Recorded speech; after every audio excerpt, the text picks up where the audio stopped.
മന്നവനേ മശിഹ സതതം തവ കരുണ വാതിലിൽ മുട്ടുന്നേ ധനിക നിന്നിധി നിലയത്തി ഏകണമേ കൃപയും വാഴ്വും നീ എൻ ഗതി തുണ ചെയ്യുക നിൻ സാക്ഷിയെ ലജ്ജിതനാക്കരുതേ ശരണവുമെന്നാശ്രയവും നീയേ.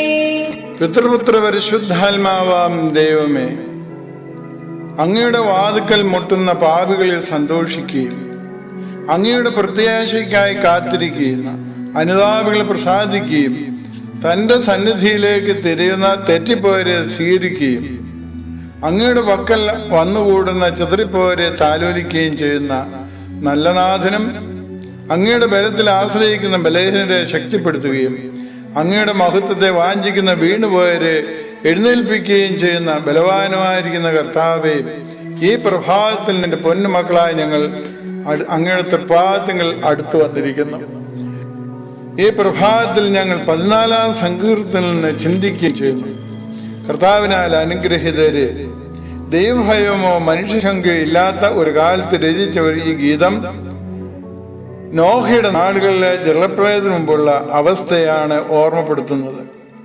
മനുഷ്യർ ആത്മബോധമില്ലാതെ വഷളന്മാരായി ജീവിക്കുന്നു. യഹോവ ഇടപെട്ട് ദുഷ്ടന്മാരെ തോൽപ്പിക്കുമെന്നുള്ള വിശ്വാസത്തോടും വിമോചനം കാംക്ഷിച്ചും കൊണ്ട് ഒരു നെടുവീർപ്പോടെയാണ് സങ്കീർത്തനം സമാപിക്കുന്നത്.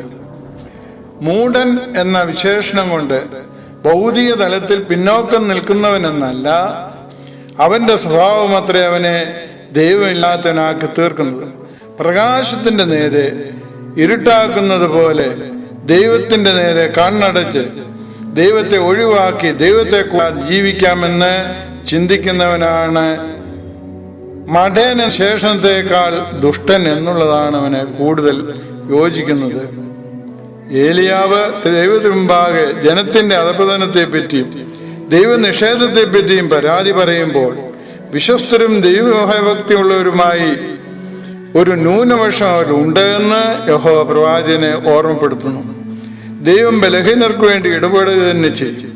അങ്ങനെ ദൈവം ഇടപെട്ട് പ്രവർത്തിക്കുമ്പോൾ ചൂഷകരും ദുഷ്ടരുമായവർ ഭയപ്പെടേണ്ടി വരും. അവർ നാശത്തിൽ എത്തിച്ചേരും. പാപവും ദുഷ്ടതയും അതിൽ തന്നെ നാശകാരണമായി തീരും. ദുഷ്ടൻ കുഴിച്ച കുഴിയിൽ അവൻ തന്നെ വീണുപോകും.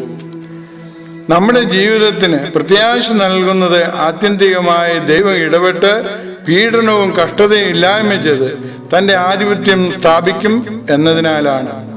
ഈ പ്രത്യാശ നമ്മുടെ ചാലക ശക്തി ആയിരിക്കുന്ന പോലെ നിർമ്മലതയിൽ ജീവിക്കുവാനുള്ള പ്രേരണയും നൽകുന്നു. കർത്താവിനാൽ അനുഗ്രഹിതരെ, നാളെ പാദനോമ്പ് ദിവസമാണ്. നാം നമ്മെ തന്നെ ദൈവമുമ്പാകെ സമർപ്പിക്കാം. ദുഷ്ടന്റെ വഴിയാണോ നീതിമാന്റെ വഴിയാണോ നമ്മുടേതെന്ന് ചിന്തിക്കണം. ദുഷ്ടന്റെ വഴിയാണെങ്കിൽ ദൈവമില്ല എന്ന് കണ്ണടച്ചിരുട്ടാക്കുവാൻ നമുക്ക് കഴിയുമെന്ന് കരുതരുത്.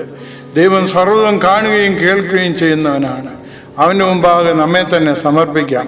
പരിശുദ്ധാത്മാവ് നമ്മെ ശുദ്ധീകരിക്കുകയും നീതീകരിക്കുകയും ചെയ്യട്ടെ. ദൈവത്തിൻ്റെ പരിശുദ്ധ റൂഹ നമ്മെ എല്ലാവരുടെ മേലും ആവസിക്കട്ടെ എന്ന് പ്രാർത്ഥിച്ച് എൻ്റെ വാക്ക് ചുരുക്കും.